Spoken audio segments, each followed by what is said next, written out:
트루브리안드 요섬에 언어적으로 이제 갖고 오면은 언어적으로 계속 이렇게 세분화할 수 있다는 것이 이렇게 이제 그 타이투가 가진 가능성도 엄청나게 많이 이렇게 보고 있는 거고 살아있는 세계네요. 그래서 계속해서 말을 만들고 있기도 하고.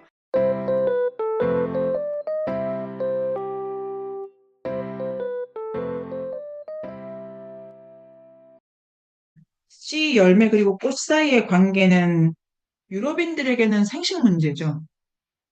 근데 꽃들의 성적 기능과 관련된 개념이 존재. 예를 들어 암술 수술 이런 게 없는 거예요. 이거 되게 재밌다고 생각을 하는데 성에 대한 뭐 그러니까 이걸 뭐라고 할까요? 그 빅토리아식이라고도 하던데요. 약간 그러니까 동성애를 절대로 허용하지 않는 남성 여성 사이의 핵가족 모델로 성이라고 하는 문제를 완전히 이렇게 그 뭐 이렇게 찌그러뜨려 놓은 상태에서 자연에서도 일부 일처지를 지금 찾고 있잖아요. 자연의 모든 생식을 그 모델로 계속 보고 똑같은 경우에도 여성꽃, 남성꽃 이렇게 가는 것이 그 모델의 그 영향을 갖고 있는 당시대를 말롭스게 지금 비판하시는 게 아닐까요? 그 성이라고 하는 거를 식물에 과도하게 찾고 있는 거죠. 뭐 동물에서도 더 과도하게 찾고. 그래서 요것도 생각할 수 있는데 그렇다고 해서 식물에 성이 없는 건 아닙니다. 그걸 이제 연하쌤이 설명해 주셔가지고 어떤 식물에 대해서 이렇게 앞에 붙여가지고 여성 접두사 붙인 것도 있고요.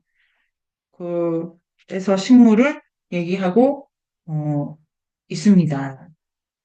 선생님, 네. 유럽인들이 그 식물에게도 일부 일처제 모델을 한다는 말씀이시죠? 그거는 제가 지금 이제 따로 해석을 한 건데요. 식물에게까지 성기관을 찾고 있는 그 태도는 성에 대해서 매우 집착하고 있는 어떤 태도다. 라고 말로프스키가 지금 비판하신 것처럼 제가 이제 느껴진 거고요. 책에서는 그런 말은 없습니다. 근데 이 사람들, 산호섬 사람들에게 식물의 젠더는 있다. 이게 아마 상보적으로 있을 것이다.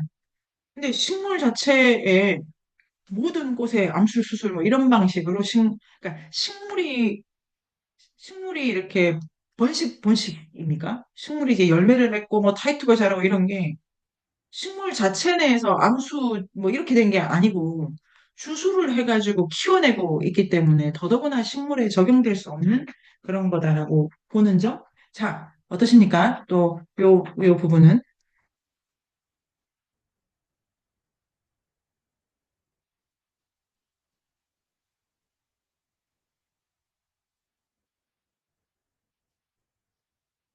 자, 그러면 식물에 관한 그 다음 거도 하나 더 가볼까요? 자, 하나를 더 가가지고 농작물, 경작지의 주요 생산물. 그래서 이제 식물 얘기 정말 많아요. 그런데 여기 이제 식물을 사람처럼 이렇게 뭐 그가 싹튼다기도 하고 우리가 그를 어떻게 하게 한다라고 하면서 성장에 어, 개입을 하는 언어들이 있습니다. 그 다음에 이거가 재밌는 에피소드가 231쪽에 품종에 대해서 내가 질문해 본 적이 있다. 그랬더니 이 장면 되게 재밌죠. 막 달려 들어가지고 할 말이 많아가지고 야야 우르르 달려들어서 자 이게 재밌는데 되게 극적으로 기술을 많이 하셨어요. 언젠가 나는 토착민들과 함께 232에 경작지에서 작업하다가 그러니까 작업하다가 아니, 쉬고 있을 때가 아니고 막 뭘 하다가 품종에 대해서 질문을 던진 적이 있는데 이러다 다 이렇게 그거 뭐 다 던지고 우르르 뛰어와가지고 막 그래서 빗발치듯 자기 질문에 그래서 내가 기겁했다 기겁 이 일하다 갑자기 이렇게 20개 가량의 이름을 기록하다가 그 받아 적기를 그냥 말았다. 100개 이상 나올 거다. 거기서 무가치하게 느껴졌다. 이게 뭔 의미가 있어? 그런데 식물들의 변종에 상응해서 토착민의 구별, 전문 용어 이런 거 다 찾아낼 필요가 있었고 그때 포기 안 하고 했으면 뭐 좋은 결과가 있었을 텐데 못했고 이 질려가지고 그 다음에 사회학자로서 농경의 다른 측면을 좀 볼 수 있었는데 둘째 주 내려오면 토착어 이름들이 정말로 실제 식물 품종들을 나타내며 따라서 그 지역에 엄청나게 많은 품종들이 존재한다고 봐야 된다, 일단. 저렇게 이름이 많단 말인가? 그런데 그 다음 줄입니다. 품종을 결정하는 건 뭐냐면은 토양, 습기, 강우량, 필요 조건, 실제적 필요 조건. 그러니까 이게 그림이 그려지 그렇게 많은 이유는 그러니까 이게 실제적, 이 되게 그 오늘 이 순간 요 흙, 요 습도, 요 조건에서 나오는 게 이렇게 품종이 정의되는 거죠. 뭐 농작물 중에 그렇게 무슨 쌀도 종류가 많죠. 쌀도 종류가 많고. 그런데 많죠. 쌀 종류가 많으면 뭐 쌀은 제가 모르고 인종으로 할까요? 인종 뭐 한민족, 뭐 중국민족, 일본민족 이럴 수 있지 않습니까? 요런데 그런 식으로 많은 게 아니고 뭐 이런 언어를 쓴다, 이런 교육을 받다 이렇게 추상적으로 한 게 아니고 걔가 한민족이기는 한데 걔가 이 습도, 이 땅 요거 먹고 있으면 요런 품종이다 이렇게 가는 거죠. 그냥 일반적으로 한민족이라고 할 수가 없어서 실제적 필요 조건에 차별적으로 적용한다. 그러니까 이게 누구나 알만한 방식으로 품종이 정의되는 게 아니고 실제적 필요 조건, 차별적. 그러니까 품종이 당연히 많겠죠. 변수가 지금 토양, 습기, 강우량, 뭐 실제적 필요 조건, 뭐 더 있겠죠. 뭐 이 안에 내용이. 이거 다 만족시켜가지고 품종이 나오니까 이름이 되게 많다. 이거를 제가 재미있다고 생각을 합니다. 그냥 전혀 딴 건데 우리가 별명 붙이잖아요. 별명. 별명이 이제 그 생긴 모습에 따라 가지고 뭐 저처럼 제가 이제 얼굴이 저는 크다고 생각하지 않는데 평생 그 얼굴이 크다고 주변 분들이 생각을 하셨어요. 그래서 그냥 뭐 사진 찍으면 저기 선민이가 있구나 뭐 이런데 평생 달이다 달덩이 같네 이러는 거를 받을 수도 있는데 조건에 따라 가지고 그 이름이 계속 이렇게 그때는 뭐 땡순이 뭐 그때는 안경이 뭐 그때는 오징어 뭐 이렇게 될 수가 있지 않습니까? 그럼 이게 같은 사람인데 조건에 따라서 많은 이름을 갖는다. 이런 거 제가 생각해 봤는데 딱 맞는 것 같지는 않은데 이거 읽을 때 제가 별명? 뭐 이런 생각 잠깐 해봤고요. 그런데 그러니까 과학적으로 그 뭐 백과사전에 등재될 수 있는 품종은 아닌 거죠. 근데 이제 어쨌든 이 장면이 너무 웃긴 것은 이 이름을 왜 말하고 싶냐고 일하다 말고 이게 되게 애착심이 있는 거죠. 요 농부들이. 그리고 그래서 이게 부를 때마다 같은 타이틀을 두고도 부를 때마다 딴소리 하니까 이렇게 유럽 사람들이 뭐 제대로 모르고 근데 그 절대 아니고 병충해 뭐 있다. 그래서 이름이 실제적인 조건에 따라서 불린다. 그 다음에 여기 15번 234에 뭐 흰색 북동풍 여러 가지 이제 방식으로 이름 붙여지는 것과 그 다음에 20번 자, 타이투의 사용 및 취급과 관련된 언어적 구별이 매우 중요한데, 자, 여기 이제 연하쌤이 쓰신 것도 있는데, 요 기술도 그렇습니다. 둘, 넷, 여섯, 여덟, 열, 하나. 자, 부하나 덜 읽은 여분의 덩이주의들과 대조해서, 그 셋째 줄 내려오면은, 타이투는 타이투알라 얌창고에 저장하며 먹는 덩이주의들과 대조해서, 그래서 모든 단어를 이렇게 대조해서 설명하는 언어가 전개됩니다. 그리고 이제 240쪽 뭐 타로를 뭐 지칭하는 이름을 조금 더 확대해가지고 이것도 재밌었죠. 뭐 엄마다 뭐 가지다 형제다 이래서 가족 비유를 써가지고 설명도 합니다. 자, 어떠십니까? 작물에 관심이 상당히 하다. 대단하다 지금. 우리는 뭐에 대해서 이렇게 관심이 많아요? 자식. 예. 아니, 이제 여기도 자식 얘기 돈 내놓고 해야 되는 거 아시죠? 일단 10,000원을 깔고 시작해야지. 그 경호업계 하고 싶다고 막 하는, 얼마나 하고 싶어 하면. 아닌가요? 저는 뭐 어떻게, 요새는 여기 하고 싶지만, 그래도 이쁘다, 막 그 얘기를 어디 할 데가 없어가지고. 어, 그런데 이게 지금 왜 이렇게 좋아들 하시는가, 이 농부들이. 애정이 담뿍 들어가 있어. 자기야, 자기. 너무 재밌었죠? 일하다 말고 지금 왔다잖아. 일하다 말고, 일하다 말고. 저 너무 웃겨가지고. 이게 그럴 일이야? 뭐 자기 에어쌀 때 말리노스케 이러면서 그래서 하다가, 아, 어떠십니까? 이게 사랑하는 존재에게 이름을 한도 끝도 없이 갖다 붙일 수 있죠. 아, 걔가 여기서 보이면 이런 이름이 가능하고, 아, 잘 때 보니까 또 이런 이름이 가능하구나. 이거는 엄청난 애정? 자, 어떠십니까? 명명한 게 품종이 아니고, 그러니까, 계속 이름을 붙여준다고 이제 생각을 해봤습니다. 이런 대상이 있으면 좋죠. 없는 게 문제지. 뭐에 대해서 좋아한다는 거는 좋은 거죠. 진짜 좋나? 다시. 자, 그럼 유리쌤은 어떠십니까? 이런 농부들의 풍경이 익숙하십니까? 갑자기 뭐, 그 얼마 전에 그 맥주집에 갔는데 어, 옆자리에 농부 아저씨들로 보이는 어떤 아저씨들이 있었는데 갑자기 호두 품종에 대해서 계속 얘기를 하신 거예요. 아니 호두가 호두지 호두 품종은 난생 처음 들어봤다 이런 건데 그거에 대해서 길게 얘기하는 걸 들으면서 그렇지 그런 생각 좀 했고요. 근데 이제 그런 비슷한 게 또 있어요. 카페에 가서 어떤 젊은 여성 하여튼 두 분이 계속 얘기를 하시는데 처음부터 끝까지 이제 강아지 얘기였어요. 그러니까 애견인이 만나서 막 샘솟는 너무 진지하게 길게 얘기를 하시는데 아, 그 세계가 있지 그런 생각 좀 들더라고요.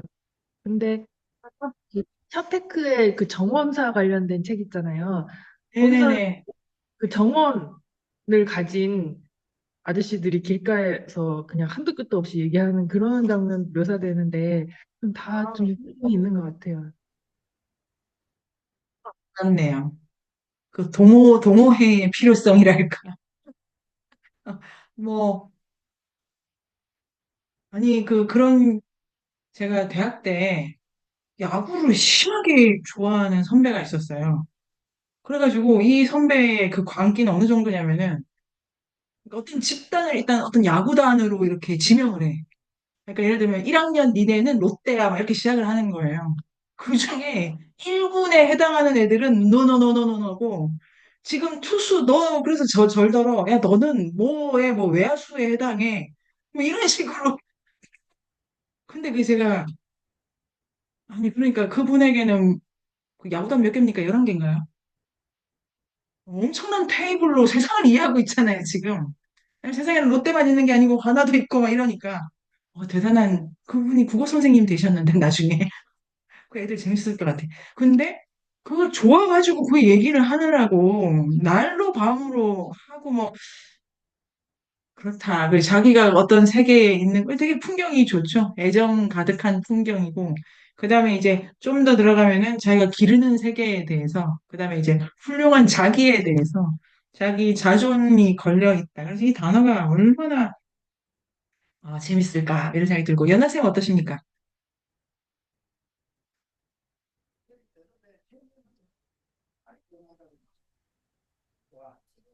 소리가 안 들리는데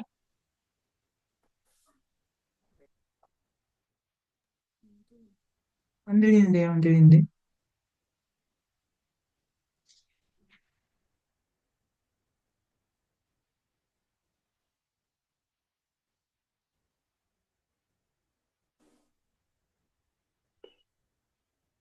지금 들리나요? 어 네.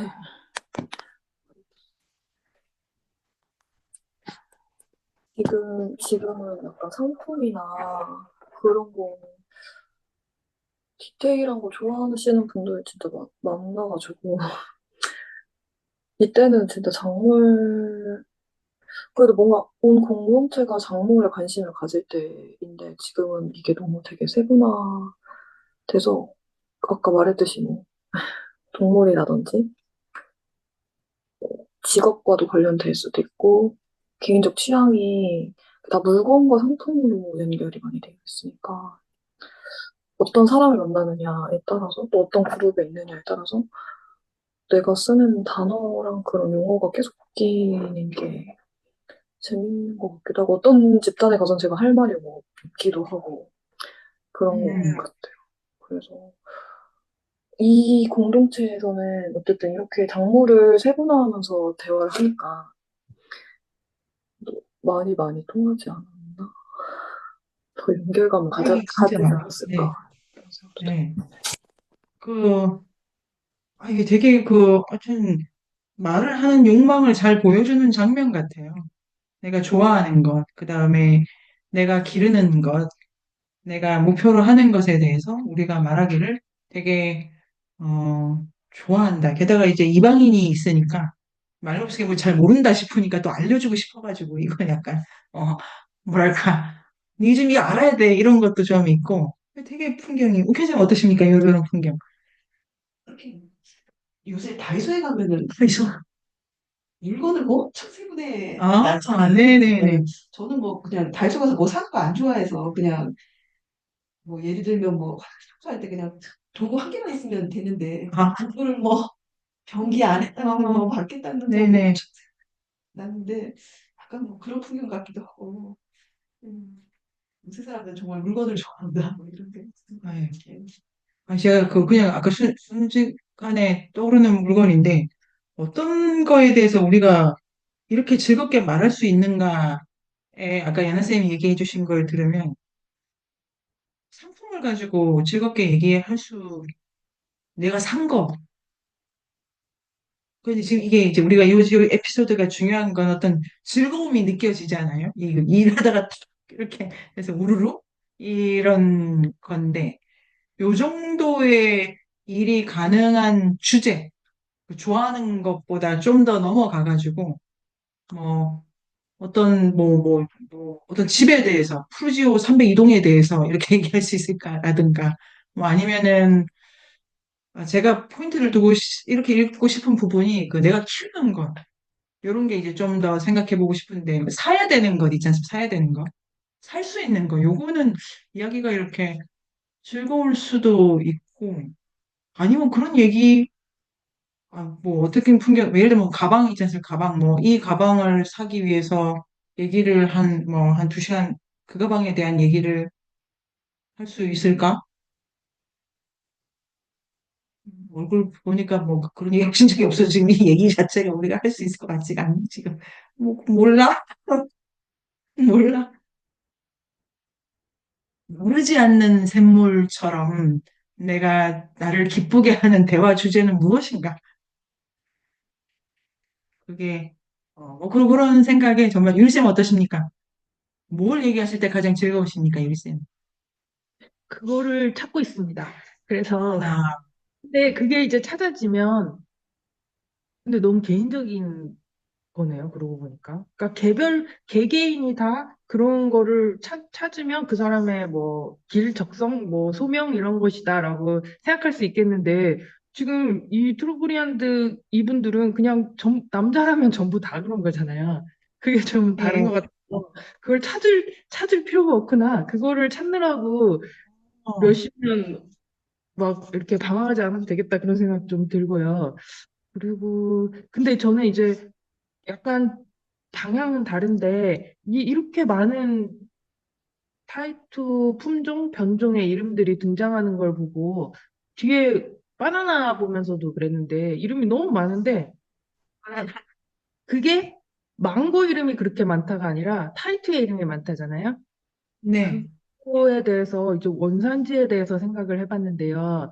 그러니까 원산지라고 하면은 그 어디서 수입했다 그렇게 지금은 쓰이지만 실제로 아, 작물이라고 하면은 이거는 열대가 원산지야. 뭐 이거는 좀 뭐 다른 온대가 원산지야. 북미가 원산지야. 이런 원산지의 느낌으로서 이 작물의 원산지 뭐 감자는 안데스야라고 할 때 그거를 어떻게 찾았지? 어떻게 알지?라고 하면은 알 수 있냐면 바빌로프라는 식물학자가 했던 건데 막 세계를 쫓아다니면서 특별히 예를 들어 타이투가 엄청나게 많은 변종과 품종이 그 지역에서 나타난다. 그러면 거기가 타이투의 원산지야라고 그 기록을 좋네. 네네. 해서 이제 예를 들어 콩은 왜 여기 한반도와 만주가 원산지냐 하면은 전 세계에서 그렇게 막, 여기서 제일 많은 품종이 있기 때문에 이렇게 그래서, 네. 찾아가던데 그게 생각이 좀 나더라고요.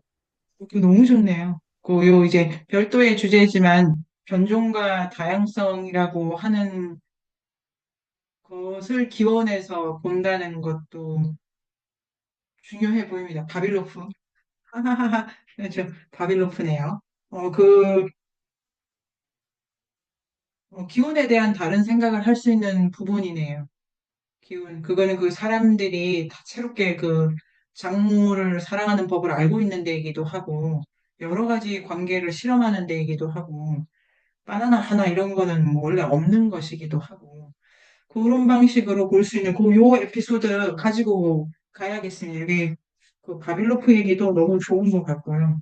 다양하다는 것이 또 핵심이네요. 이 언어, 그리고 언어적으로, 툴브리안드 요섬에 언어적으로 이제 갖고 오면은, 언어적으로 계속 이렇게 세분화할 수 있다는 것이, 이렇게 이제 그 타이투가 가진 가능성도 엄청나게 많이 이렇게 보고 있는 거고, 이런 방식으로 이 사람들이 뭐 살아있는 세계네요. 계속해서 말을 만들고 있기도 하고. 토착식물학이라는 것에 이렇게 말루프스키가 전체 언어들의 이 발생의 전체 그림을 이렇게 보고 계십니다. 보고 계시고, 이제 중간에 뭐 어떤 단어일 경우에 그게 완전히 이제 형태를 떠올리게도 된다. 그래서 지금 이제 그 율쌤이 정리해 주신 이 단어, 그다음에 백인들의 단어도 뭐 잘 들어오고, 이분들이 이렇게 폐쇄적으로 단어를 쓰는 게 아니라 계속해서 이제 넣어가면서 단어를 만들고 있고, 아까 품종도 마찬가지인데, 이 본질론적으로 단어를 쓰지 않는다. 노란색의 정의가 뭐야? 뭐 이렇게 되는 게 아니고, 늘 그 형태를 보면서 말을 계속 만들고 있다. 그래서 이 이제 뒷부분에 뭐 바나나 수많은 품종 있지 않습니까? 이거 재밌었습니다. 바나나 이렇게 많아? 바나나가 바나나지인데 바나나가 근데 보면은 그 와카야는 요거일 경우에 이제 속치마를 만든다고 있고 그 다음에 카볼로 쿠사 뭐 오시켈라 이렇게 있는데요. 이게 형태죠, 형태, 모양하고 그 다음에 뭐 식감 이런 거여서 되게 그다음에 이제 언제 먹어야 되는지 이런 기준으로도 나누기도 하고 그 형태 그다음에 먹는 경우 뭐 어떤 건 반쯤 익었을 때 먹는 거고 어떤 건 알고 그러면 요리하는 것도 있고 여러 가지로 그다음 뭐 이렇게 관계를 보고 종류가 되게 많다에 아까 그 품종론 있지 않습니까? 품종론과 관련해 가지고 어 있고 그다음에 이제 여러 가지 작물이 형태적으로 이렇게 보는 게 재밌었습니다. 자, 농경, 경제 개념에 해당하는 추상적인 용어가 없다. 근데 그런데 아까 우리가 한 것처럼 이게 은유적 확장을 통해 가지고 추상적으로 쓸 수 있다.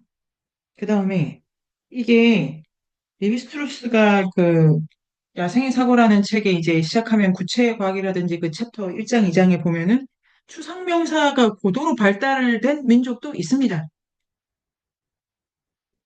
너의 선함이 나의 악함을 눌렀어. 뭐 이런 뭐 여러 가지 예가 재밌게 나오는데요. 그러니까 요거는 그 이제 조건적인 것 같고요. 그렇습니다. 그 다음에 음, 그 하울로 주요 식량, 바굴라, 경작지 동사형으로도 쓰인다. 해서 이제 바굴라라는 것은 266조 포올로 고기잡이 하다와 대조해서 사용할 수 있다. 그리고 원문 있고 그 유리쌤이 원문 되게 재밌게 잘 정리해 주셔서 좋네요. 위 가드는 우리 농경 공동체고 그다음에 톡포아보가 톨루프타? 힘내 그러니까 이게 어부는 톨루프타니까 이거 그냥 물고기를 잘 잡는 사람이고 토코아부는 그냥 풋내기 선언이니까 뭐 요즘 잘 못하는 사람인데 토크하브는 보통 농사도 짓는데 경제적 지위를 서술하는 용어는 존재하지 않는다. 이게 재밌는 그 표현인데요. 그러니까 지위가 이걸 제가 어떻게 읽어봤냐면요. 폴로그타하고 토쿠하고 사이에는 지위를 표현하는 용어가 없어요. 근데 토크와이 바블라는 훌륭한 경작자잖아요. 그 지위가 있어요. 그러니까 이게 어떻게 되냐면은 어부랑 풋내기 선언이 있는 거지. 탁월한 어부는 있지가 않아요. 그리고 풋내기라고 해서 어 무식한 뭐 이런 의미가 안 들어가. 그냥 이건 약간 미숙하고 능숙한데 그 능숙하다는 거에 어떤 지위 개념도 없다. 어떤 지위 개념도. 근데 토코의 바울라는 게 지위다. 그가 왕이다. 왕. 경제가 왕이다. 그냥 다 무릎을 꿇어라. 이런 식으로 이제 숭배, 존경, 찬탄, 찬미 그러면 반대로 이렇게 뭐 도덕적 비난을 받을 수 있죠. 그래서 그 지위 개념이 있다는 게 이제 가치 평가된 거고요. 그 다음에 3번 유리쌤 써주신 것처럼 풍요, 기근, 말리아와 몰루 우리 그때 재미있게 한 부분이 있고 4번이 인상적인데요. 말리아라는 단어가 마나라는 단어와 어원이 같을지도 모른다는 인상을 받았다. 만화가 이렇게 이제 증여론에서도 나오는 거지만 모든 부의 원천이죠. 모든 부의 원천. 그러니까 언어적으로 이 섬엔 말리아인데 저 섬에 저 단어랑 비슷할 것 같아요. 이거 이제 되게 격가지로 하나 쓰고 있습니다. 4번. 이게 4번은 어 그러니까 개념의 유사성이죠. 음성적 유사성을 통해서 추론하는 개념적 유사성. 만화도 이렇게 풍요. 그 다음에 어 그렇습니다. 그 다음에 5번에 말리아의 주요 의미가 풍요의 계절이고, 그 다음에 만화의 변형과 주장이 더 강화되고, 그 다음에 6, 짝은 모르다 이래가지고, 대조해서 상보적이고 배타적인 방식으로 개념을 봅니다. 그 다음에 그 274쪽에 보면은 이 단어를 파악할 때 셋째 줄에 토착민들이 결코 그 단어를 먹을 수 있는 덩이줄기나 그 식물 전체를 의미하기 위해 부주의하게 쓰지 않는다. 제시된 어떤 진술에서도 상황, 몸짓, 상식의 맥락에서 정확하게 알 수가 있다. 이거를 이제 지난주에 우리가 한 것처럼 맥락 다 떼고 보면 다 헷갈리는 거고, 뭐 경우가 없는 건데, 맥락을 넣고 보면 정확하다가 있고, 11번에 이것도 재밌죠? 개를 가지고 이렇게 주기를 표시하는 이름으로도 쓴다. 그래서 시간을 쓰고, 그 다음에 13번이 그 토크와이 바굴라를 이제 유리쌤 써주신 것처럼 훌륭한 경작자인데 탁월함을 가리키게 됩니다. 그래서 이거는 이제 추상적인 용법으로 쓰면서 밑에서 둘, 넷, 여섯, 여덟, 이제 이 토바굴라 부구 마타 녹초가 되다. 그러니까 바굴라 토부구 마타 토부구 마타 요건데 녹초가 되다 지치다 이래서 경작지에서 지쳤어요. 그런데 토가비탄 조각가 수공업의 전문가와 토백한 비전문가 무능력자 사이의 대조는 제한된다. 이것도 이제 가치평가 거의 없는 거고 뭐 그냥 쟤는 뭐 바구니를 잘 못 꺼내 이런 거고 근데 토백함은 조금 익살스러운 방식으로도 이제 어설프다 얘가 뭐 저렇게 서투냐 쟤는 뭐 친구들 사이에서도 말을 좀 서툴게 한다든가 이런 데다 쓸 수가 있고 그래서 어떤 사람은 자신이 토백함이라고 솔직하게 이야기할 수가 있고 다른 사람은 어이구 너는 토백함이야 이래도 뭐 전혀 기분 나쁘지 않고 그 다음에 그때 그 토크하고 풋내기 선언도 어떤 부정적인 인식도 없어요. 그냥 물고기를 못 잡는다고 해서 비난받지 않아요. 그런데 토부구마타는 심한 비난의 말이에요. 이건 욕이에요, 욕. 그래서 뭐 못하는 게 같은데 욕으로 채택되는 언어는 그건 절대로 잘해야 되는 일이라고 하는 이 사회의 도덕이 작동하는 거고 이게 엄청난 모욕으로 여겨져 가지고 이건 그냥 싸우자는 얘기지. 해보자는 거다. 이렇게 가서 그 다음에 4번 경작의 탁월함이 한 사람의 사회적 가치를 나타내는 지표예요. 그냥 지표예요. 아까 우리 한 것처럼 이게 지위가 있어요. 지위가. 그리고 그는 사회적인 위세를 결정하고 그래서 요 어, 탁월하다는 단어를 가지고 토크와이 바굴라에서 탁월함을 뽑는데 그 탁월함이라고 뽑힌 그 의미는 경작만 바라보게 하는 거고 뭐 예를 들면은 뭐 자전거를 못 타. 이거에는 자전거를 잘 타도 토크와이 바굴라를 안 줘. 이렇게 되니까 추상명사가 없다는 거, 아니, 잘한다, 잘한다, 이런 게 이제 그냥 없는 거고, 이런 것도 생각할 수 있습니다. 그 다음에, 뭐, 사교 모임, 시간, 이렇게, 어, 하고요. 자, 그러면은, 이제 우리가 토론하고 싶은 부분은, 어, 일단 덕목이죠. 덕목에 대한 이름과 개인의 위세나 지위 부분, 뭐, 그거 포함해서 다른 것도요. 자, 어떠십니까?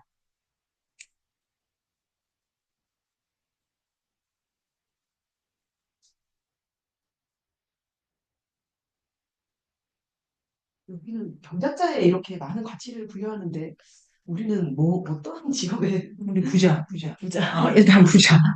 자 되세요? 부자, 부자. 음, 부자가 지위가 높다로 되어 있나요? 뭐 꼭 그런 것 그렇게 그렇게 하지 않고. 뭘 못한다고 해서 욕 안 먹어도 되는 일들이 많잖아요. 근데 이걸 못하면 욕 먹어. 그 중에 하나가 공부 이런 거지 않습니까?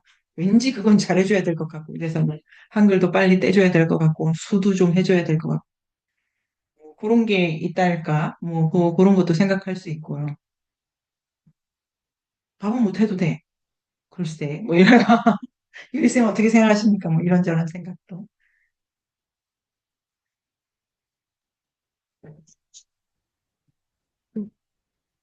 부, 부자요.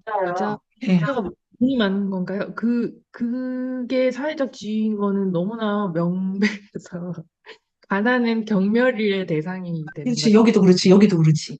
근데 극빈자는 혐오의 대상일 수 예, 있다. 예를 들어서 어떤 사람이 너무 가난해서 집도 없고 온수도 안 나오고 그래서 씻지도 못하고 네네네. 더러운 옷을 입고 냄새를 풍기면서 다니면 사람들이 다 떨어져서 접촉하지 않으려고. 네네네. 그리고 패션. 저하고는 상관이 없지만 악마는 프라다를 입는다 그런 영화에 보면은 새로 들어온 비서가 패션에 있어서 좀 떨어지니까 경멸의 대상이 되면서 그 통로를 통해서 갑자기 지위가 그 비서 둘 맞아, 맞아. 중에서 지위가 예. 올라가는 거 보면서 근데 실제에서도 패션에 서투른 사람을 패션 테러리스트라고 하잖아요. 그거는 약간의 그러니까요. 어, 당연시하지 않는 그런 언어다. 그 다음에 미모. 미모가 왜 그렇게 성형을 해서 권력의 최고 위치까지 올라가는 것과 성형이 같이 가는가. 뭐 박근혜 때도 그렇고 지금도 그렇고 그것도 좀 사회적 위세와 연관이 있는 것 같습니다. 그 세계가 이 산호섬에 다 들어맞는다. 여기도, 여기도 가난하면 우리가 읽은 거에 있었죠. 뭐, 사람으로 쳐주지 않고, 욕먹고, 너무 부끄럽고, 막 이런 게 있고, 여기도 신미성. 자기 밭이 얼마나 예쁜가. 그거를 이렇게 이제 우리보다 더 과시하고, 내가 뭐, 이 가방 들어, 뭡니까, 뭐, 요 옷 입어, 이거보다 여기는 내 복식 봐. 그래서 자기 산물에 대해서 자랑을 하고, 그리고 썩어 문드러지도록 쌓아두고, 미모, 신미 중요하다. 그리고, 사람의 그 지위 고하를 따진다. 평등하게 안 본다.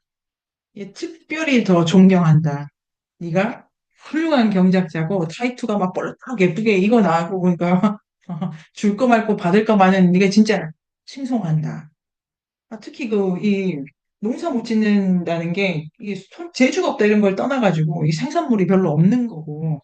근데 사실은 더 들어가면은 이 농사를 못 짓는다가 이게 이제 우리 토지 보유권에서 나눈 것처럼 내 재산 문제가 아니고 여동생 재산에 기여를 못하게 되기 때문에 사회적 관계를 이제 망쳐놓는 덕이죠. 그러니까 이게 자기 집에, 그러니까 그 전시된 거 다 받은 거잖아요. 받은 거. 그러니까 잘난 척을 하는 게 남이 다 해준 거였잖아요. 내가 경작한 곡식을 내 그 창고에 못 가지고 가고, 여동생들이나 그 여자 형제 집에 보내게 된 거니까. 그래서 이제 그 유리쌤 말씀하신 것처럼 부자가 돼야 되고 예뻐야 되고 지금 모든 조건은 똑같은데 그게 트러블이라는 점에서는 그 조건이 자기의 힘입은 바, 뭐 내가 누구에게 끼치는 영향력과 책임감과 그 건사함 이런 것도 관련된다는 부분도 인상적이네요. 그 어디서나 이쁜 거는 중요하다. 다 중요하다. 이런 것도 있고. 그러면 유리쌤 또 좀 어떠십니까?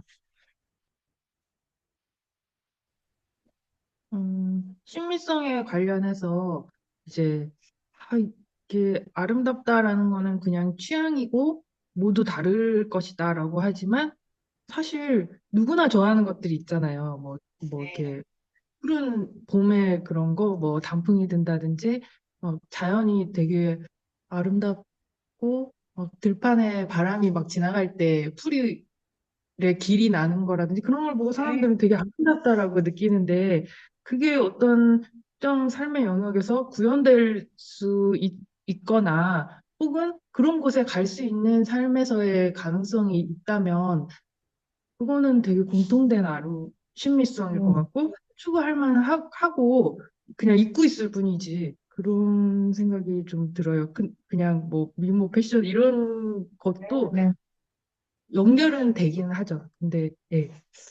네, 네. 그, 요 책에서, 이제 3권의 끝까지, 그러니까 우리가 이제 더 이해하고 싶었던 것 중에 하나가 신미성이었던 것 같아요. 지금 주신 말씀도 그렇고.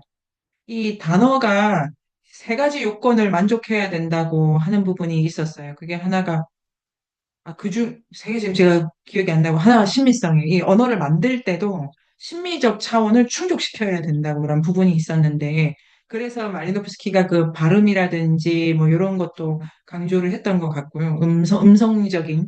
그래서 지금 유쌤 말씀해 주신 것처럼 미감이라고 하는 게 시각, 촉각, 청각, 촉각 다 포함해가지고 어떤 보편적인 가치를 잴 수 있는 그 척도가 될 것 같아요. 아마도 제가 산호섬에 가도 이게 예쁘구나 할 것 같아요. 그러니까 요런 데에서도 언어가 만들어진다. 요 부분도 일신 주신 말씀이랑 생각해보고 싶고 그다음에 그 앞에 이제 제가 드렸던 말씀이랑 또 섞어서 생각해보면은 어떤 언어가 계속 이렇게 이제 만들어지고 쓰여지고 또 뭐 받아서 쓰고 하는데요. 그 언어라는 것이 어떤 가치의 표현인데 그 표현되는 가치 중에는 그 심미적 가치 라고 하는 게 있다. 그래서 이제 그 부분 이렇게 같이 생각할 수 있을 것 같고, 그거는 이거 진짜로 그런 얘기 많이 하던데요. 뭐 어디서 책에서 우리가 같이 읽었을 것 같은데. 외국어 중에 물고기 이름 있잖아요. 그러니까 물고기 이름, 육지 동물 이름 이래가지고 왕 주고 우리 네 사람한테 분류해보라고. 어느 게 물고기 이름일 것 같아. 이런 거를 이제 실험을 이렇게 할 때, 그러면 거의 맞춘대요. 뭐, 전혀 모르는 언어의 물고기 이름 중 어느 게 식물일 것 같아도 맞춘대. 그러니까 이게 음성적으로 완전히 차별되는데도 불구하고 아마 이럴 것이다라는 그 뉘앙스나 정서나 이런 게 있다면 역으로 그 풍요로움에 대해서도 그래서 감각적인 요건을 만족시킨다. 요거도 아주 좋네요. 연하쌤은 또 어떠십니까?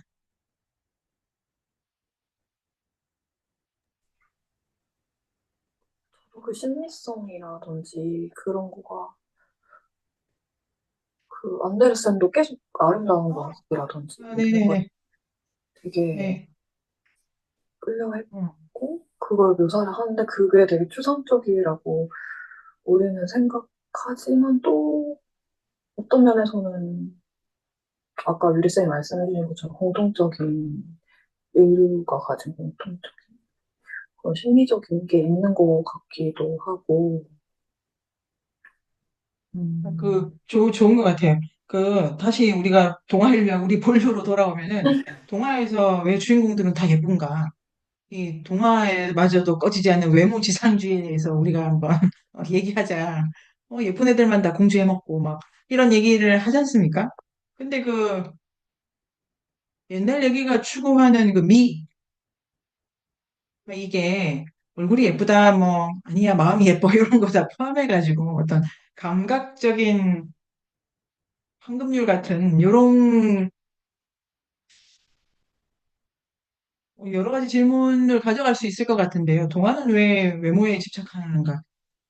그다음에 심리적인 욕구라고 하는 것이 충족되어야 된다는 입장이죠. 그 말롭스키가 보면 이 사람들 이게 되게 중요하게 생각한다. 아마 이 사람들이 진짜 예쁜 거 밝혔을 것 같아요. 정말 예쁘고 뭐 정말 아름답고 보이는 것에 대단히 많이 신경을 쓰고 그다음에 자기를 꾸미는 것도 적극적이었을 것 같고요. 근데 그 이유가 유리쌤이 아까 그 예처럼 자연과의 공감력이, 아니, 철 맞춰서 옷 입는 것도 마찬가지고, 그 자연과의 관계 속에서 딱 적합한 존재감의 표현일 수도 있겠고요. 음성적으로도 생각할 수가 있고. 우리 이 단어들이 주술 다음 주에도 제가 그 다음 주에 좀 더 준비를 하면은 심리적인, 제가 일단은 처음 준비를 했을 때는 이 뒷부분은 주술과 관련해서는 심리성을 제가 깊이 있게 보지 못했는데 좀 더 찾아보면서 그러면 일상 언어에서도 추구된 음성적 심리성도 생각할 수 있고 일쌤이 보신 것처럼 그 미감에 대한 부분 그다음에 주술적으로 추구하는 심리성 좀 더 찾아보면 좋을 것 같아요. 켄쌤 어떠십니까 또?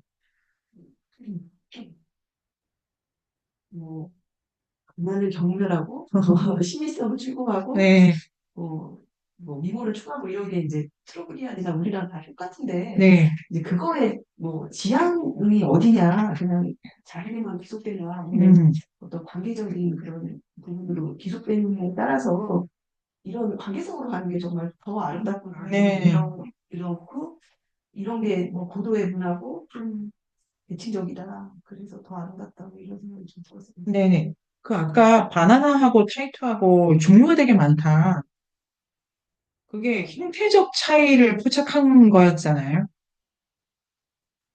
그 이 신미성에서 충족해야 될 요건이 그런 다양성이라고도 생각을 해보게 돼서요.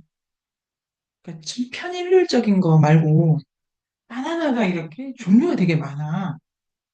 뭐 이런 것도 생각이 지금 언뜻 들기도 하고, 어, 말렵스키가 계속 이걸 한번 발음을 해봐야 된다라고 했던 거 이제 음성적 신미성도 생각이 되고, 유리쌤 좀 더 드신 생각이 있다면 어떤 것일까요?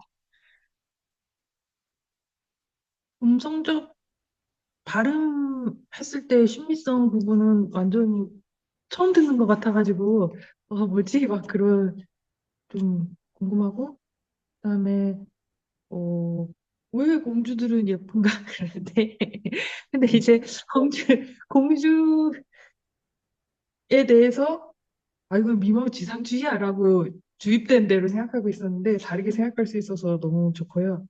너무 재밌는 것 같아요. 공주가 예쁜 이유는, 공주라는 것은 안 예쁠 수 없기 때문에.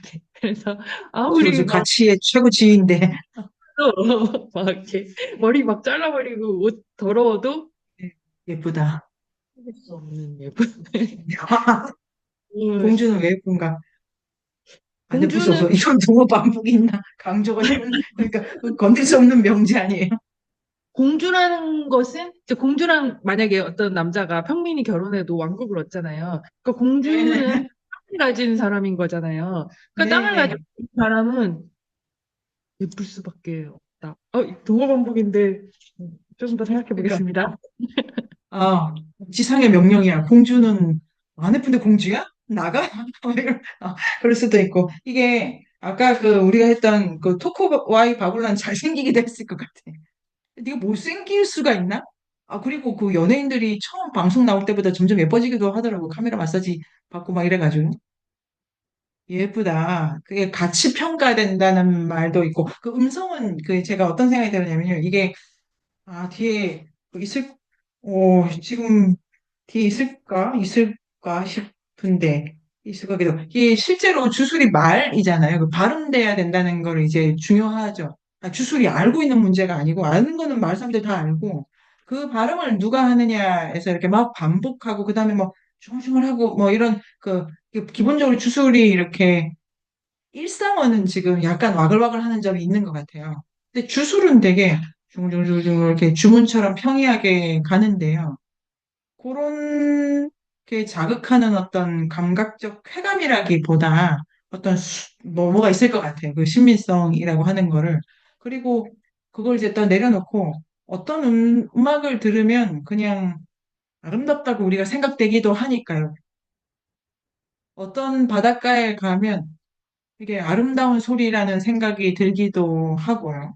그게 뭐 우리 어린 바다가 뭐 울 때라든지 웃을 때라든지 다 포함해가지고 이건 참 아름답구나라고 하는 그 의미를 좀 더 들어가는 거는 동아 인류학 쪽 관점에서만 풀 수 있는 문제는 아닌가 이런 생각도 들고 좋습니다, 좋습니다. 말루프스키가 챕터 시작할 때마다 계속 강조를 하시는데요. 그게 그 언어의 의사소통 모델을 비판하시는 것처럼 사전에 등재되어 있는 단어는 다 추상어라고 하는 그 마리노프스키의 비판 같아 보여요. 뭐 교실, 학교, 여자, 뭐 이렇게 이제 출발을 거기서 하는 거. 그래서 그렇게 출발하지 않는다. 어, 사전에 등재된 언어 참 재밌죠. 근데 발음은 다 따로 내지 않습니까? 사투리도 있고. 그런 것처럼. 그래서 이게 왜 이렇게 계속 강조하시는지를 생각해 보고 싶었습니다. 키리미나어에서는 작업을 가리키는 용어도 없대요. 워크. 아, 요거 이제 워크가 없어. 어쩌지? 워크가 없어. 자, 기술적 혹은 그 다음에 이제 그거 중요하고요. 그 다음 문장은 제가 더 중요하다고 생각했습니다. 기술적 혹은 실제적인 활동과 주술 활동은 배타적인 두 개의 용어로 구별될 수 없다. 그러니까 단어 수준에서 이거는 주술 단어다, 이거는 실제 단어다, 기술 단어다라고 구별이 안 된다. 그럼 어디서 구별되느냐? 그게 외침 소리 요 차원일 것 같아요. 기술 언어일 경우에 그 혼자 하는 것이 아니고 이게 공동 노동이 이루어질 때 소리 나오지 않습니까? 그 다음에 노동도 어떤 노동이 더 토크와의 바굴라는 게 그 노동의 모범이잖아요. 그러니까 그 경제학의 모범이기 때문에 그리고 공동 경작지를 더 높이 평가하지 않습니까? 여기가. 그러니까 거기서 기술의 모델이 나오는 거죠. 기술 언어의 모델이. 근데 그게 외침 소리라는 거예요. 그리고 이게 자, 그 아주 정리를 잘 해주셨어요. 선율이 있다, 막 이렇게 그 리듬이 있고, 그 다음에 간헐적이다. 갑자기 왁 소리 지르고, 또 끊었다가 하고, 그 다음에 새 소리, 높은 소리, 이렇게 주로 지금 좀 이렇게 과장되어 있네요. 리드미컬하고, 그 다음에 시작할 때, 그 다음에 뭐, 특히 코코넛 터보, 특별한 방식으로 소리를 내지 않습니까? 이게 그냥 말하는 게 아니라 손을 이렇게 무슨 뭐, 마이크처럼 막 써가지고 하고, 그 다음에 특히 우리 부부는 되게 중요한 거잖아요. 이 이제 가족들 이거를 갖고 오면 또 막 소리 내고. 그러니까 이게 이 언어를 주술 언어는 아주 이렇게 중얼중얼. 예, 그 기억나시죠? 너무 평범해 보여가지고. 그러니까 이 토어시가 맞죠? 토어시? 그 토어시가 뭐라 하는데 저게 그거야 싶을 정도로 하나도 그 쇼적인 측면이 없다. 그래도 마을 사람들이 지금 뭐 하는지 안다. 이렇게 하니까 이게 이제 소리, 리듬, 그 다음에 그 연출하는 장면에서 주술성과 그 기술성이 나뉜다. 근데 기술에서도 아니 그러면 손만 쓰면 될 것이지 이 말이 왜 필요하다. 이게 재밌는 포인트는 그냥 예를 들면은 기술자가 그 손재주 좋게 하면 될 일이지 않습니까? 각자 분업 잘해가지고 공동노동 하면 되는데 꼭 이렇게 소리를 낸다. 그러니까 기술에서도 언어가 손재주만이 아니고 입이 이게 필수 요소입니다. 필수 언어 요소가. 근데 그걸 두고 주술이라고는 안 해. 그러니까 기술적으로 해결 다 해야 되고 병충해나 이런 거 막을 때 주술을 넣었지 않습니까? 근데 기술이 들어갈 때도 언어가 필요하고 주술은 그러니까 주로 전체 이렇게 예식을 보면은 시작 전에 치유 의식하고 중간에 병충해를 막으면서 이제 계속 잘하라 메시지를 주는데 제가 드리고 싶은 말씀은 기술에도 언어가 들어간다. 주술에도 언어들 한다. 특히 공동경작지를 중심으로 보면은 기르고 재배하고 나중에 곡식 들어갈 때 전체에 이제 어떤 음성적으로 소리가 끊이지 않는 풍경이 연출되고 있습니다. 근데 개인 경작지는 좀 조용한 편이네요. 개인 창고도 조용했지 않습니까? 개인 창고도 뭐 이렇게 가림막으로 다 갈려져 있고. 그래서 이 소리가 윌쌤이 주목하신 걸로 이게 중요하다. 기술가의 대비에서. 그리고 이제 제가 생각해 본 거는, 공동 노동의 소리가 있는 거죠. 공동 경작지의 외침 소리가. 그러니까 내가 혼자 내 정원을 가꿀 때보다 함께 가꿔야 하는 어떤 밭에서는 이제 이 외침 소리가 중요하다고.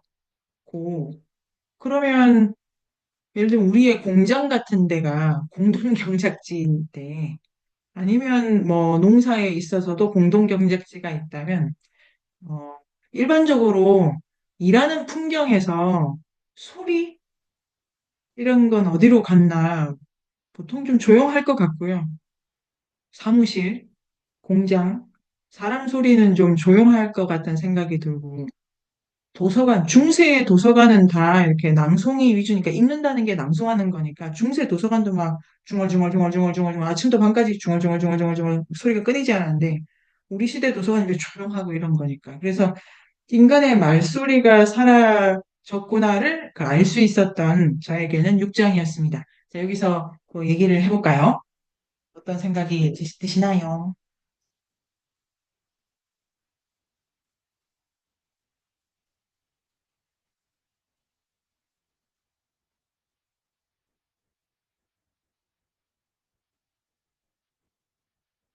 정지하면 정리하면. 그 TV에 네네. 그 기안사사라는 아, 연예인이 있거든요. 네네. 그 만화가죠? 네네. 네네네. 근데 그분이 이제 인도의 오지에 있는 그 무슨 뭐, 뭐, 4살, 5살, 6살짜리 아이들 모아놓고 이렇게 스님처럼 키우는 그런 조그만 학교에 갔어요. 그래서 걔네들이 아침에 일찍 일어나가지고 경전을 막 1시간, 2시간씩 막 읽더라고요. 네네. 이 앞에서 뒤에서 할 게 없으니까 발라드를 부르는 거예요. 아, 거기서? 예. 아, 자기 모르고. 예, 그러니까는 뭐 외우는 시라도 있으면 아, 넣었을 텐데 거기서 가요를 부르고 있더라고요. 그래서 아 우리의 지금의 소리는 뭐 가요인가? 대중가요인가? 옛날에는 뭐 낭송을 하고 막 경전을 막 외우고 이랬다면 지금은 그런 역할을 하는 게 대중가요인가? 뭐 그 장면을 보면서 네네. 이런 생각을 했습니다. 지금의 소리? 좀 많이 음악 같은 게 많이 대체하고 있다 이런 생각이 좀 들어요. 우리가 뭐 직접 부르기보다는 그냥 계속 흘러나오게 그냥 옆에 틀어놓는 뭐 그런 게 대체하고 있나 뭐 이런 생각이 들었습니다. 그, 이게, 팀 인골드라고 하는 인류학자가 쓴 조음이라는 책에 그 서문에 이런 말이 있었는데요. 목소리를 잃어가고 있다. 큰일 난다. 이런 거고. 그 팀 인골드가, 글씨를 잘 못 쓴다. 이것도 큰일 난다. 이렇게 얘기를 하는데요. 그러니까 개인의 이제 자기 성정이랑 성품이랑 이렇게 말할 때 감세를 부여하는 능력이 있어야 될 것 같은데, 이제 같은데 제가. 근데 말은 많이 하고 싶은데 자기 목소리를 잃어가는 그런 풍경도 떠오르고, 그 다음에 그것도 좋네요. 지금 요 외침 소리는, 이게 아마 그 노동 요라기보다 뭐, 어기여차 그 뱃노래 있지 않습니까? 뱃노래. 그 우리 소리박물관에 가가지고 뱃노래만 이렇게 따로 그 체록을 했는데 뱃노래 노래 많이 부르더라고요. 뭐 어기여차 저기여차 이렇게 그 큰 금을 던져가지고 올릴 때나 이렇게 그 배가 다시 돌아올 때 뭐 만선 노래 막 이런 거도 있고 그런 게 막 그 노동의 피로도 덜어주고 같이 힘을 모으게도 하고 자기 활동 그래서 하나는 개인의 자기 목소리를 잃어가는 것도 생각할 수 있고, 두 번째는 공동체의 목소리를 잃어가고 있는데, 그게 뭐 좋아하는 가수 노래 같이 부르는 것보다는 요 외침 소리는 조금 그, 큰 것 같고, 아니, 이렇게 소리 지르면 또 속도 시원할 것 같기도 한데, 이렇게 소리 낼 때가 많이 없어서 코인 노래방 가나? 노래방 간지 오래됐다 생각 갑자기 들고요. 자, 어떠십니까? 어떠십니까? 공동체의 소리를 찾아서, 잃어버린 소리를 찾아서. 우리 옛날에 선비들은 낭송 많이 네네네. 하고 그다음에 글씨를 썼잖아요. 네. 말하는 실험 글씨를 못 쓴다는 게 그런 그런 거겠지. 의미인가요? 네네네. 글씨가 이게 뭐야? 이런 사람 취급을 못 받아. 이게 또 신미성이 돌아오네요. 글씨가 이게 뭐야? 삐뚤빼뚤하게. 요새 글씨도 많이 안 쓰네요. 그러니까. 손편지 받아본 적 없으시죠? 최근에 없고, 뭐 그런 것도 있고. 소리. 또 연하쌤 어떠세요?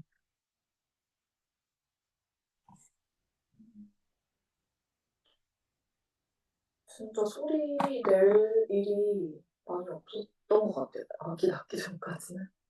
근데 아기가 좀. 뭐 이제 공부할 때 이제 강의단에서 고민 선생님은 낭송을 되게 강조하시는 그때부터 아, 이 낭송과 이 내가 내는 소리가 이렇게 몸 전체를 순환해주고 정신을 맑게 약간 이런 게 관련이 있구나. 그때 처음 알아서 좀 되게 좀 충격적이긴 했는데 지금은 그때도 뭐 지금 다 헤드폰 끼고 있고 자기 세계가 되게 중요한 시대이고 음, 글씨도 그렇고 젓가락질도 그렇고 손 기술 이런 것도 네. 그냥 터치로만 한다고 해야 되나? 이렇게 더 멈춰있는 거? 점점 멈춰있고, 뭐, 저기, 뭐죠? 이런 집안일도 이제 로봇 청소기와 픽세기와 다 필수템, 신혼 필수템이 리스트가 점점 추가되고, 육아도 이제 점점 그런 기계들, 분유 타주는 기계, 젖병 식기세척기 등등등 세트가 한꺼번에 되는데 다 터치로만 할 수 있게 만드는 세상을 꿈꾸고 그쪽으로 욕망이 가고 그쪽으로 경제가 여기서 이제 경제적이라는 게 그런 게 또 이제 경제적이 되고 약간 이런 게 점점 왜 이렇게 자본이 이렇게 만드는 건지 같은 그래서 진짜 소리를 애들이 자유롭게 낼 수 있는 것도 되게 중요하다는 생각이 들었는데 그래도 육아하면서 안 내던 소리를 연습한다고 해야 되나? 그 정말 하나하나 하는 점을 다시 복습하는 느낌이어가지고 재밌더라고요. 네. 인류학적으로는. 그렇죠. 그렇죠. 그 아이를 키울 때 되게 최초의 발화의 장면에 들어가서 나도 그 유아를 한다는 것도 있고 그게 그 소리 안 내고 될 일이 아니니까요. 뭐 이렇게 몸짓이라든지 언어의 원풍경 그런 거를 생각할 수가 있고 그 다음에 하여튼 일할 때의 그 노래라기보다 어떤 말 같이 외치는 말 이런 것도 생각할 수 있고 유리쌤 어떠십니까 유리쌤? 유리쌤 괜찮으세요? 아 유리쌤 바쁘시구나. 아 네네네. 그러면 변쌤께서 네네네네.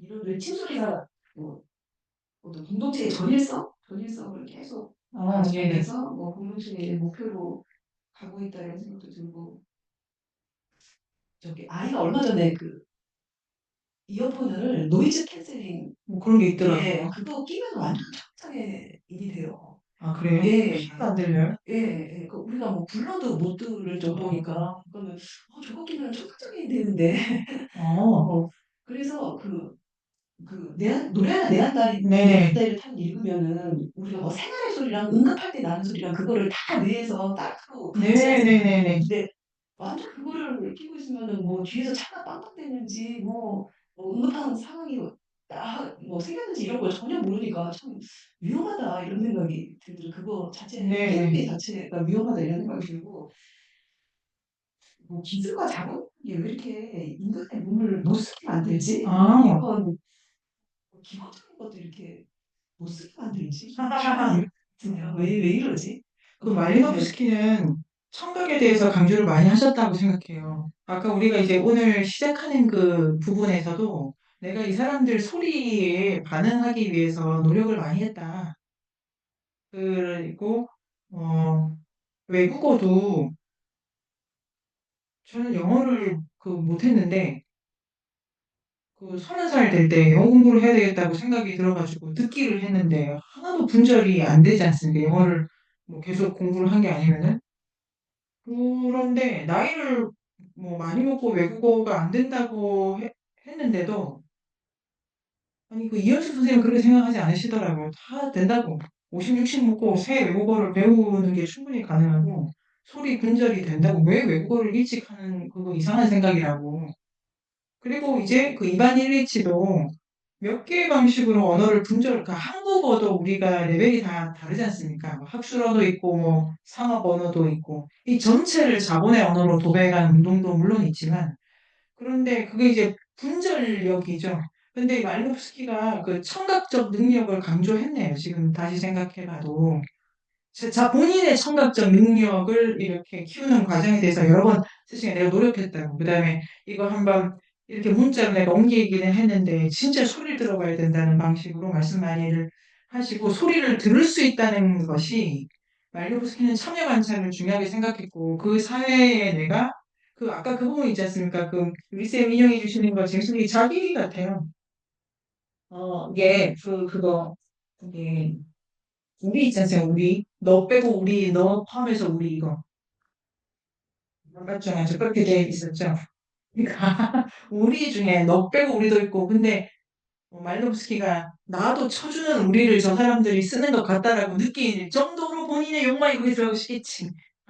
그런 거에서 생각하면은 계속해서 이 관계에 뭐가 들리는 게 많은 사이가 이렇게 우리가 되는 거라는 생각도 들고, 음, 말리노프스키가 되게 많이 들으려고 한 분이라는 게 이제 저는 지금 새삼 느껴지면서 그 노이즈 캔슬링은 기본적으로 아무것도 안 들리겠다.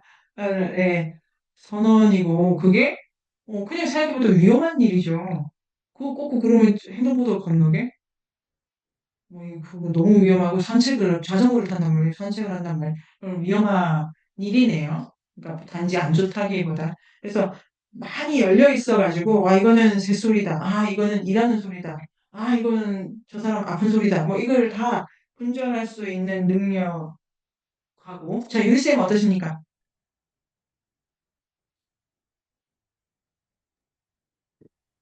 음, 그 외침소리 부분이 재밌었는데, 이제, 어, 이렇게 얘기를 안 해줬으면은 이제 책으로 읽는 거다 보니까 그냥 침묵 속에서 읽는 것이고 그냥 이렇게 펼쳐지는 경관에 대해서 생각하지만 소리 속으로 들어간다는 생각은 못 했는데 계속 소리를 읽어주는 부분이 분명히 있었던 것 같고 운반자들이 마을로 뛰어들어가 그러니까 마을 밖에서 마을 안으로 소리를 지르며 벼락같이 들면서 네. 들어가는 것도 아니고 뛰어들어간다라고 했을 때 그 마을 안에 있는 사람들은 계속 기다리던 소리 있고 기다리는 행렬이긴 하지만 또 깜짝 놀라거나 이제 라고 기대를 한다 네네네. 그런 좀 관계가 만들어지는 게 상상된다는 게 재밌었던 것 같아요. 그, 진짜로 그런데, 스티븐 미슨이라는 그 인류학자가 빙하 이유라는 책을, 원래 그 분이 쓰신 책이 마음의 역사가 먼저 나옵니다. 그게 호모 사피엔스의 인지 유동성을 정리한 책이고요. 중간에 뭐 많이 있다가, 그 다음에 이제 또 본인한테 큰 업적 중에 하나가 빙하 이유라는 책이고, 이거 번역돼 있는데요. 그게 뭐냐면은 호모 사피엔스가 머리가 완전히 지금 우리랑 똑같은 방식으로 그 종의 임계점까지 가는 걸 쓰는 거죠. 그게 시기적으로 후기 구석기인데 구석기다 하면 신석기라고 하니까 바로 농경 재배 막 이런 게 이제 들어가고 국가 이렇게 온다고 생각하는데 이런 호모 사피엔스의 인지유동성을 연구를 하다 보니까 국가라든지 양화된 사고에 치닫는 게 어쩐지 너무 퀄리 없는데라는 생각이 드셨던 것 같아요. 그래서 소위 말하는 구석기와 신석기 사이에 어떤 주의 깊게 보아야 될 일이 있을 거야라고 한 것이 빙하이입니다. 그래서 그게 중석기 연구입니다. 중석기 연구. 거기 가면은 사람들이 쉽게 재배를 하지 않으려는 풍경을 이분이 이제 많이 그리세요. 그리고 국가로 안 가려고 하는 걸 방식으로 이제 많이 그리시는 것 같아요. 그렇게 되어 있고. 근데 그 다음에 나온 책이 노래하는 네안데르탈인이에요. 이게 재밌죠? 후기 구석기를 쓰다가 중석기 연구를 하다가 다시 네안데르탈인 연구라서 이거는 전기 구석기 연구예요. 구석기 안에 전반기는 네안데르탈인이 포함되어 있고 후기 구석기라고 하면은 네안데르탈인은 이제 없습니다. 호모사피엔스만 있고 그 기점이 4만 년 전 뭐 이 정도로 보더라고요. 이 스티븐 미슨이라는 연구자는 더 이전으로 가요. 왜 그랬냐면은 자기가 연구한 것 중에 소리가 빠졌다는 생각이 들었던 거예요, 뒤늦게.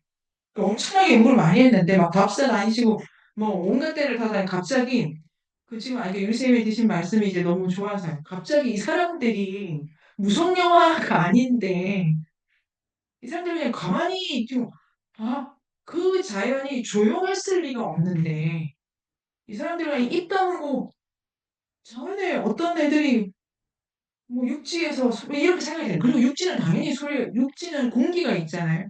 물 안에 들어가면 소리가 없어요. 그 동물이 육지 동물, 바다 동물을 쉽게 이렇게 똑같은 데 사는 데가 다르다고 생각할 수 없는 게 물은 완전히 다른 파동으로 이렇게 그러니까 소리 변수가 없잖아요, 물은. 그래서 그 블루머신이라고 하는 해양인類학 팀에서 읽은 그 책도 소리라고 하는 변수를 아주 중요하게 보더라고요. 물에도 소리가 있는데 인간은 그 소리를 못 듣게 돼 있어요. 인간은 이 귀가 그 소리를 접수 못하게 돼서 인간은 육지의 공기를 가지고 소리를 듣고 물속에서 인간이 소리를 듣나 그거는 뼈가 이렇게 진동시킨 파를 듣는 거예요. 그러니까 여기 있는 뼈하고 뇌하고 이렇게 가까이 있어가지고 이렇게 설명을 하더라고요. 근데 요는 뭐냐면은 우리가 책을 읽고 이렇게 하다 보니까 이렇게 숭 빈대에서 생각하게도 되고 근데 이게 우글거림이 있는 거라든지 그다음 심지어 이제 아까 유쌤 그것도 좀 바람도 불고 냄새도 나고 이렇게 입체적으로 생각을 하게 하는 부분이 되게 감동적이에요. 유쌤 어떠십니까?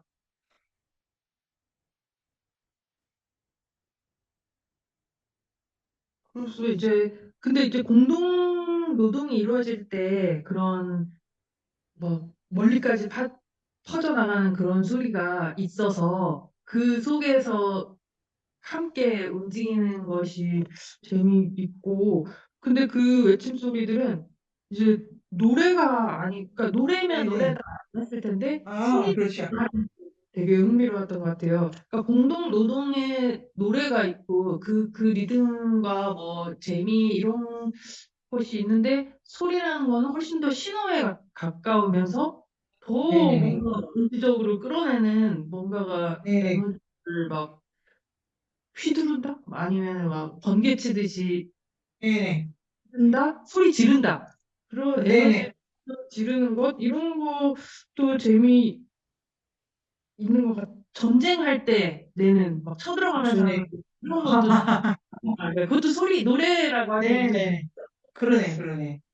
이렇게 가져가면 될 것 같아요. 진짜로 그게 외침이라고 하는 거니까요. 이게 선율이 있는 외침이죠. 그 선율을 포함해가지고, 어, 노래가 아니다.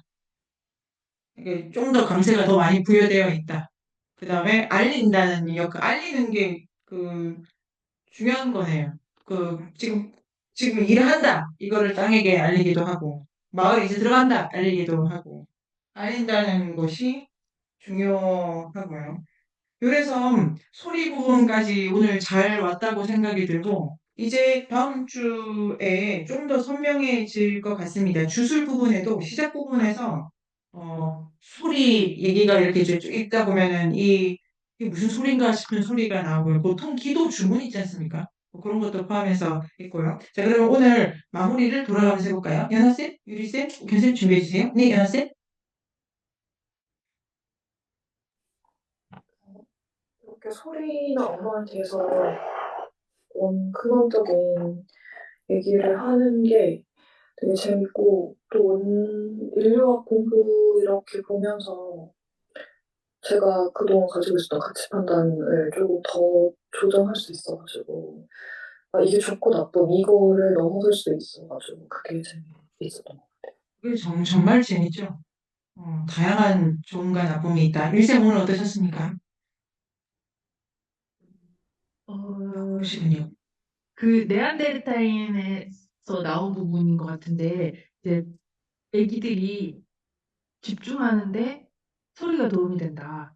그래서 예를 들어 신발끈을 묶는 것 같은 어려운 일을 할 때 혼잣말을 하면서 아 이제 이렇게 나비를 만들어 이 사이에 얘를 넣어 뭐 이렇게 말을 하면서 하면 더 잘 된다라는 그 맞아요. 네. 생각이 나면서 그걸 이제 주술과 같다고 할 수는 없지만 소리하고 그러니까 기술하고 주술이 같이 가는 것처럼 입으로 하는 말이랑 손의 움직임이 같이 가는 게 뇌 신경망을 만드는 데도 도움이 된다라고 말할 수도 있을 것 같고 부분 좀 떠올랐던 것 같아요.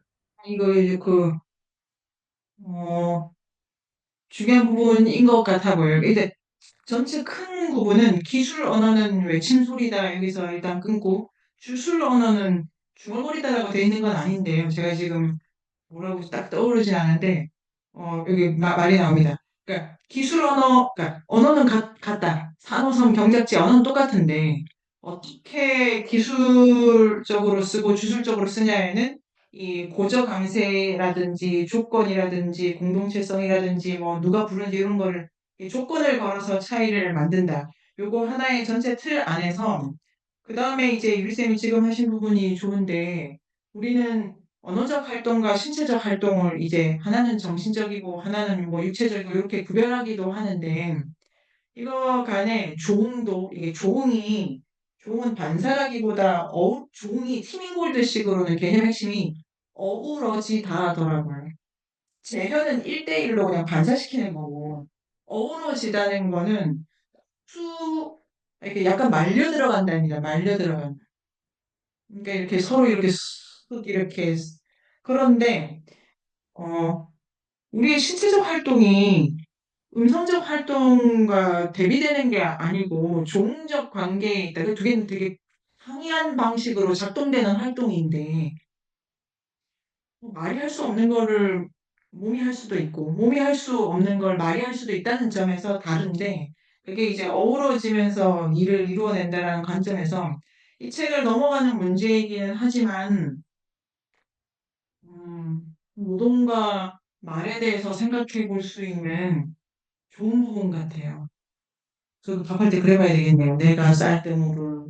내가 쌀을 씻고 있다. 컵이요. 아니죠. 제가 지난주에 너무 경황이 없어서 식타가 밥상을 차려라. 식타가 밥상을 차려라. 이런 거를 하는 것도 참 좋겠어요. 우리 한번 해볼까요? 이번 주에는. 해보고요. 오늘 캐스팅 어떠십니까? 주문을 외우는 한 줄 만나겠습니다. 우리 내시는 이상해져가지고 주말주말하면서 괜찮다. 그러면 재밌게 보내고요. 이제 그 2주를 길게 마술에 대해서 가져갑니다. 이제 재밌을 것 같고요. 어떤 기본 베이스는 오늘 충실하게 했기 때문에 더 재밌을 것 같아요. 인류학의 숲으로 초대합니다. 인문세닷컴에서 만나요.